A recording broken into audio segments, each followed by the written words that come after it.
Hey, what's up guys? Phil Whitman, Lake Tech Communication, Senior Engineer here. This is my partner. Oh, you actually want me to say my name. James Williams, Senior Engineer here at Lake Tech Communications as well. So, I was thinking about our meeting the other day and we were talking a little bit about wired NAC. So we thought it'd be beneficial to put together a little video for you guys showing you what wired NAC looks like on a Cisco platform. So this is one of our many demo labs we have set up. So Mike, if you can pan in here, what we've got is an older Cisco wired switch. Obviously it's wired. We have an Aruba switch, a little smaller Aruba switch. We have a Cisco wireless LAN controller, Cisco AP, very small, like the Cisco very small Aruba wireless controller. It's actually a mobility controller and a bunch of Aruba APs. What I would like to focus on today is wired NAC. So we're going to demonstrate how we can configure, or how this is already configured for wired authentication for both devices that can present credentials as well as devices that can't present credentials because they're too dumb to do it, IoT devices per se. On the back end, what we're going to look at here is this is ClearPath. So ClearPath Policy Manager is Aruba's NAC product for identity for both wireless and wired. It ties into multiple third-party or back-end authentication resources like Jamf, AirWatch, Active Directory, Intunes, Palo Alto, all sorts of different third-party vendors that we can have interactions with to share data and receive data from.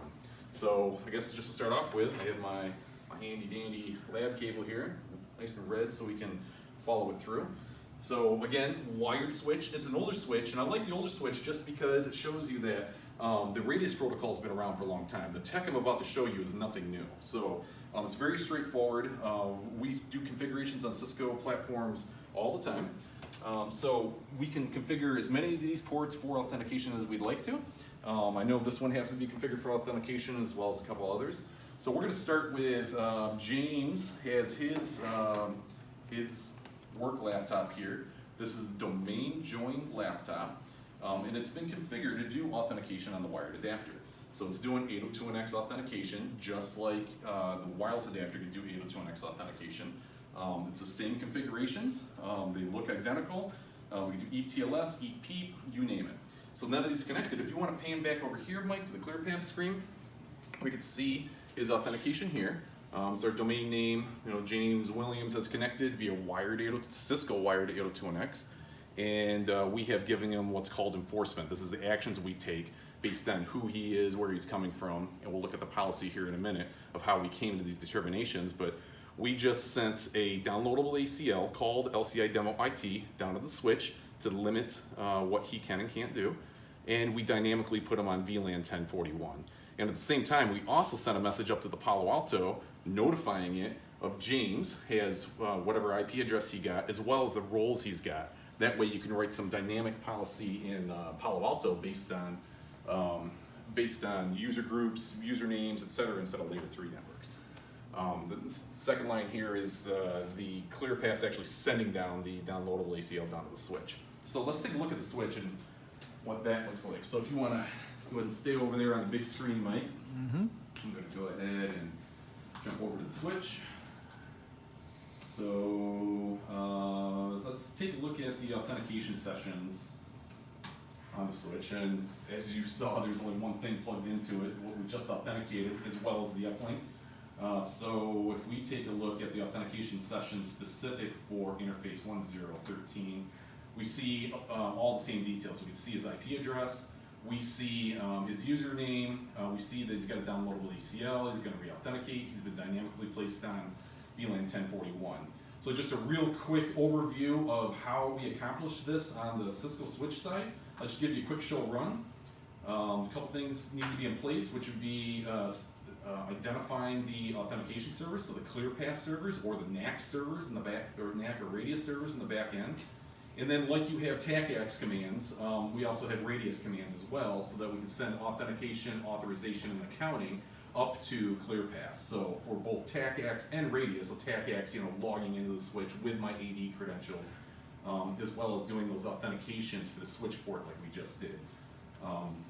So if we take a look at the interface configuration,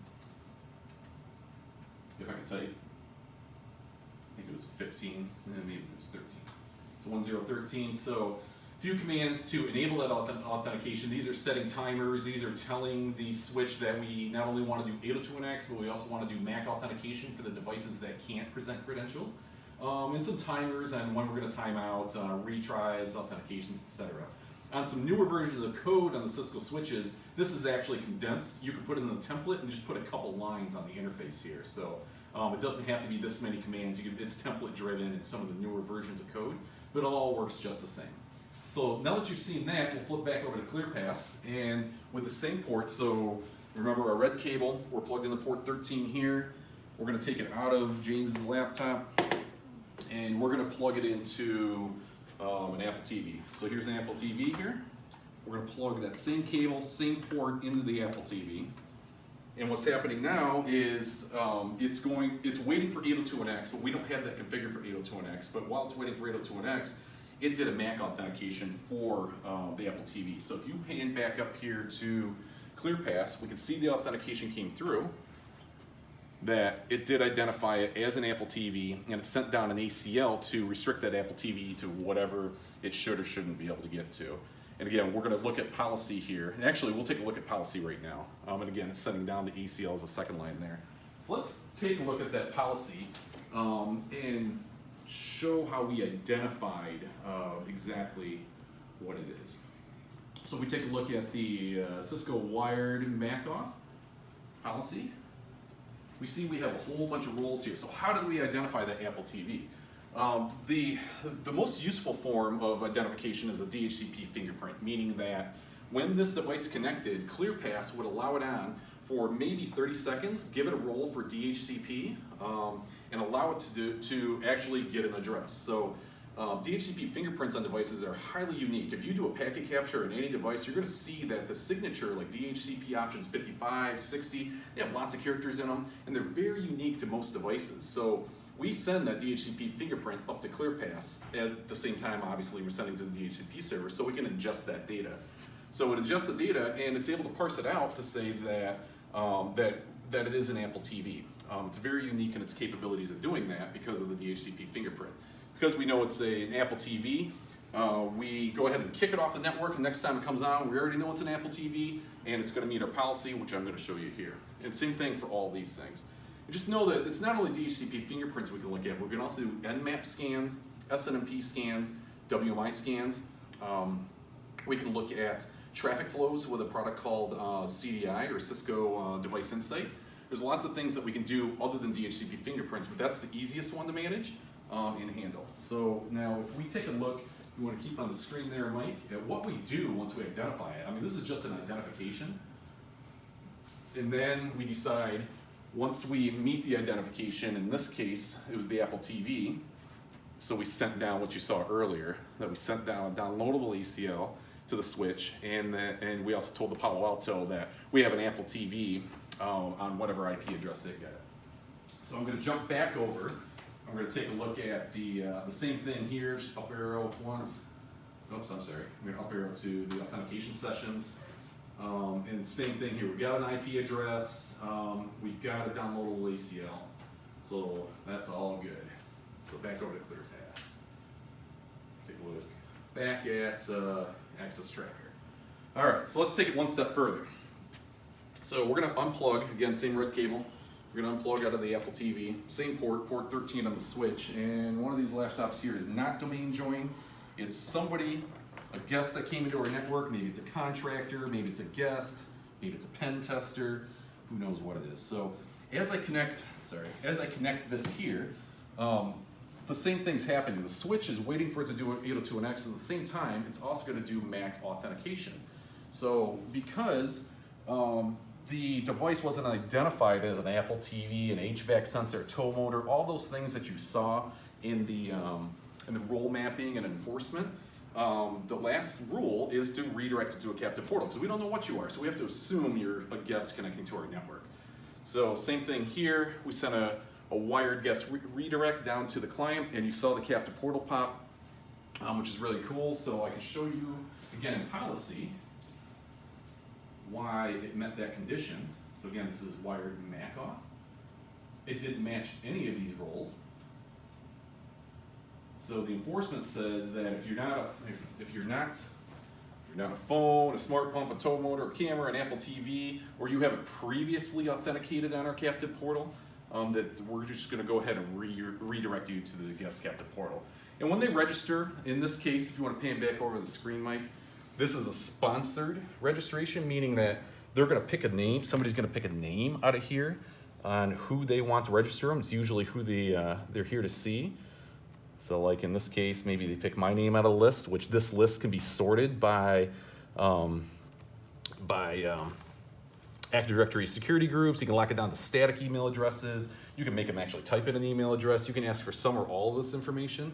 When they hit the register button, it's going to send, because they picked me, it's going to send me an email, and I get to pick whether they get on the network or not, how long they're able to reconnect before they get a captive portal again, what type of ACL I want to throw down on them. Maybe I know he's a contractor, so instead of just giving him guest access to hit the internet, maybe I give him a little bit of internal resources as well. I need him to get to the call manager.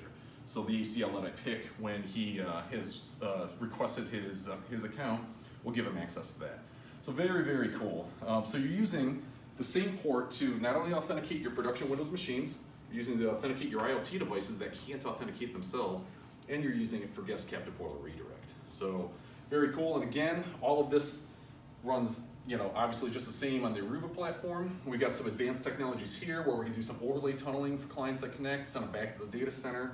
We can do some more advanced device fingerprinting on the switch, but it's neither here nor there. Just knowing that we can go from NAC on a Cisco wired to NAC on a Aruba wired seamlessly, because ClearPass is going to use all the same role mappings. Just the enforcement is going to be a little different. Instead of a downloadable ACL for Cisco, we're going to send down a downloadable user role for Aruba, which is really cool because you don't have to rewrite all this. It's already there for you. It's just a matter of writing that new enforcement. Again, instead of doing this DACL allow all, I do a downloadable user role allow all, which has the ACL spelled out in it, where I guess they both do, but it just looks a little different. In any case, easy transition from one to the other. Same thing with Cisco. Our Cisco wireless LAN controller can run authentications to ClearPass, the same as we're doing the wired authentications, not any different. You still go through the same role mapping. Actually, let me show you a policy for what the 802.1x wired policy might look like. So here's a wireless policy looking to make sure that it's a domain joined machine and authenticated, and we're in a security group, an Active Directory called IT, and we're running some posture checks on the machine. We know the firewall's on and there's no USB key plugged in, so we know we're healthy. Since we met all those conditions, we're going to go ahead and give a user role of Aruba Wireless IT for that. So that works the same whether you're Cisco or Aruba. The point being is that we don't have to rewrite policy. We have to redo some of the enforcement profiles, because when we send down the enforcement to either Cisco or Aruba, it looks a little bit different. But we don't have to change your identifications of who you are and role mapping and such. So easy migration to get from Cisco Wireless over to Aruba Wireless, and we have to think about some things like making sure that when we roam from Cisco to Aruba, that it's the same layer 3 network in the back end. Same as if you're going between any other vendor. Some other things you have to take into consideration, but yeah. Anyway, probably rambled on a little bit too long there. I wanted to show you Cisco wired NAC. Very easy to implement. It's been around for years and years and years. We do this for companies all the time, all over Ohio. So hopefully you guys enjoyed the video. If you have any questions, feel free to email me. We can bring you in on site for an in-person demo, or we can head out to you and we can have some more discussions or a demo on site. Look forward to hearing from you guys. Thanks for your time.